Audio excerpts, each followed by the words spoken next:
Hello everyone, my name is Yifei.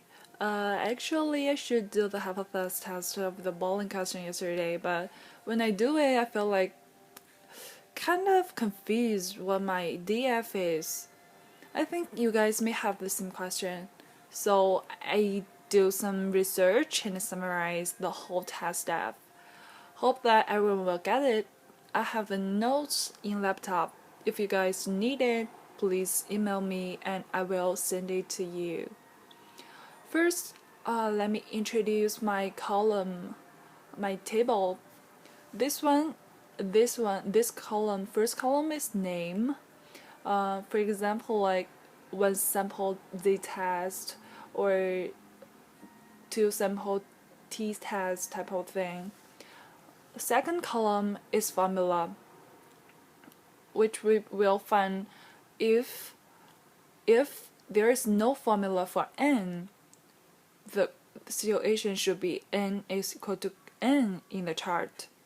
But if it's not equal to n, I will mark it out. Also write the df formula for in this column. The next one is some assumptions and example. Some of them are for I offered some example, but some of them not because maybe they're way too easy for you guys. And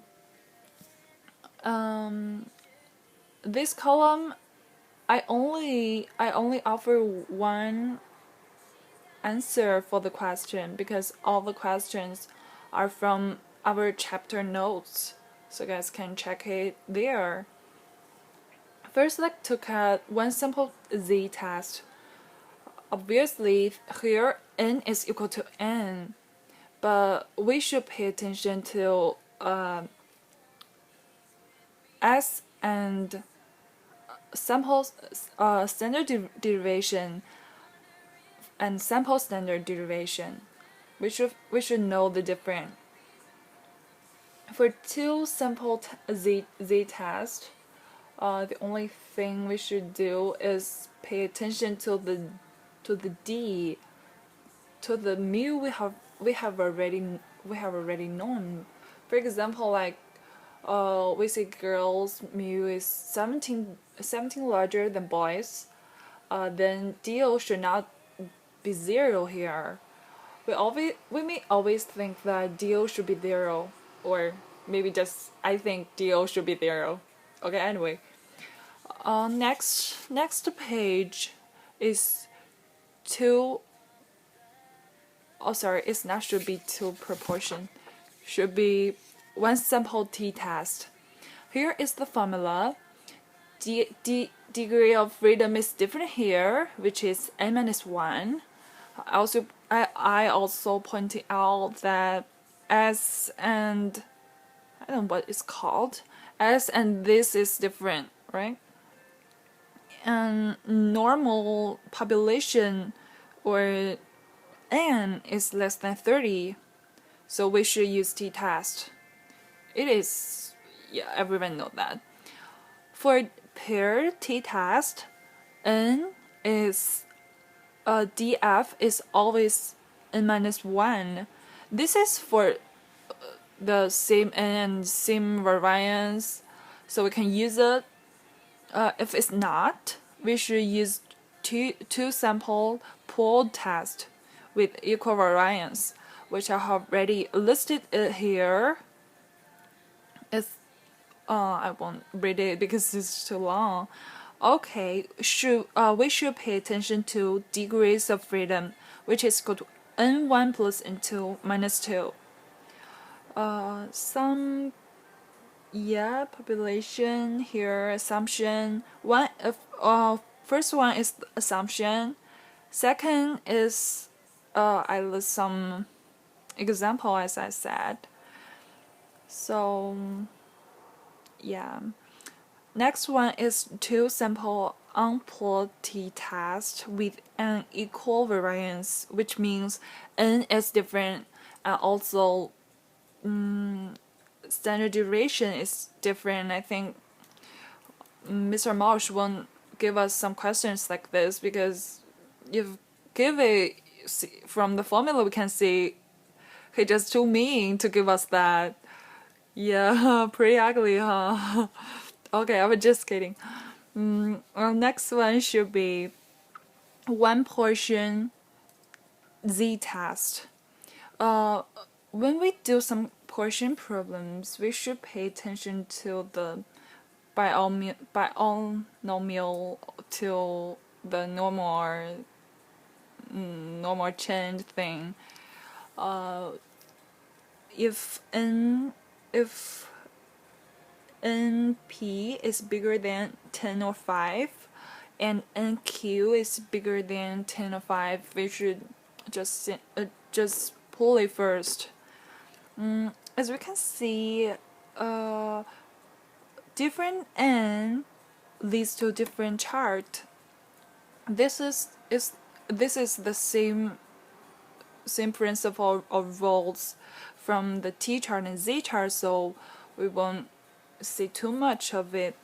The formula is here, and the assumption, first one is independent observation, and third is I offer example like the number of teenager boys is 12 for girls is 25 type of thing, and they're different, so different portion because it's two portion z-test, right?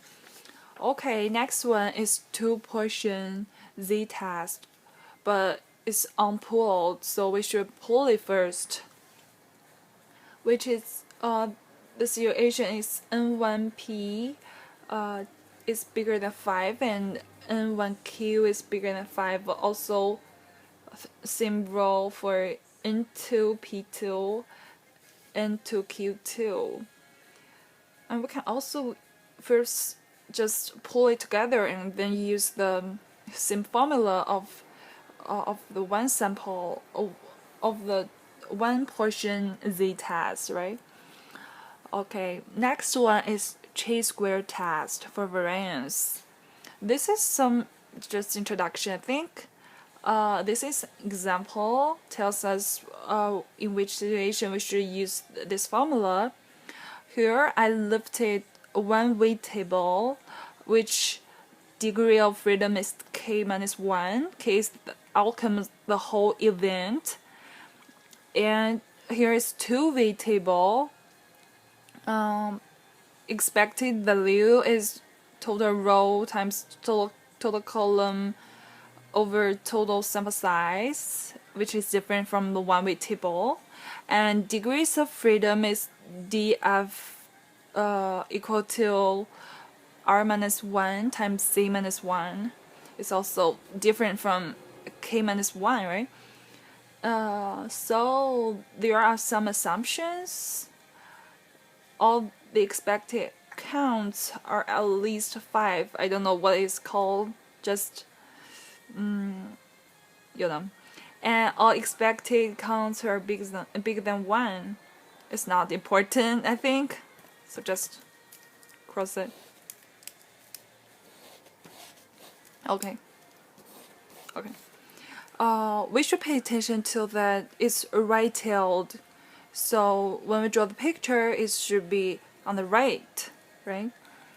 Next one is two sample f-test for equality of variance, which we should pay attention to the degree of f1 is numerator is equal to n1 minus 1, for the numerator is n2 minus 1.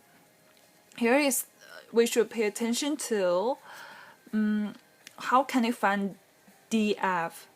For finding d1 on the first row, it is on the first row, and df on the first column, which should be first row in the first column. So it should be df, it should be d1, df1, it should be df2, and the f value is given the number where the column of d1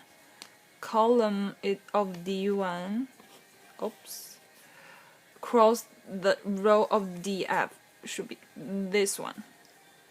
So just pay attention to how to find DF1, DF2, and we know always S1 is bigger than S2. That's enough. Okay, this is pretty much what I gonna present today. Hope you guys have a happy ending this quarter. Thank you.